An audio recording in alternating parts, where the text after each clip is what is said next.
আসসালামু আলাইকুম। গেল কয়েকদিন আগে আমাদের এখানে ভয়ঙ্কর অগ্নি, খুব ভয়ঙ্কর বিস্ফোরণ হয়েছে। সেই ভিডিওটা কিন্তু আমি আমার ইউটিউবে ছাড়ছি। আপনারা যারা দেখছেন অবশ্যই ভিডিওটা আপনাদের জন্যই। আসলে এই আগুনটা লাগার পিছনে কয়েকটা কারণ আছে। এই যে আপনারা দেখতেছেন, এই যে দেখতেছেন যে জায়গাটা দেখতেছেন, আসলে আগুনটা ঠিক এই জায়গায় লাগছে।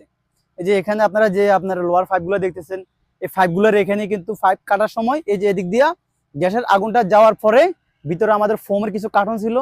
এই কার্টনগুলোতে যখন আগুন লাগে তখন আর দুপুর বেলায় সেই আগুনটা আমাদের নিভাইতে আমরা অসক্ষম হই।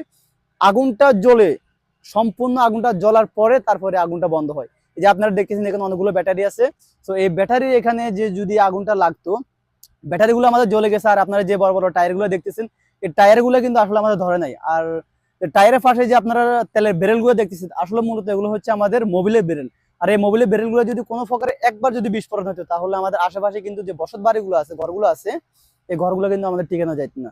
তো অবশ্যই আপনারা ভিতরে যে অংশটা দেখতেছেন, এই অংশটা কিন্তু আমাদের এখানে ভর্তি যে আমাদের টমেটোগুলো কার্টন করা হয়, সে আমাদের কার্টন ছিল, যেটা আমরা আরবিতে ফিলিং বলা হয় কিংবা বক্সেস বলা হয়। এক একজন এক এক ভাষা। আর আমরা বাঙালির যারা, আমরা সেটা বক্স কিংবা কার্টন এভাবে বলে থাকি। অবশ্যই ভিডিওটা আপনাদের জন্য, আপনাদের মতামত আপনারা জানান। ধন্যবাদ সবাইকে।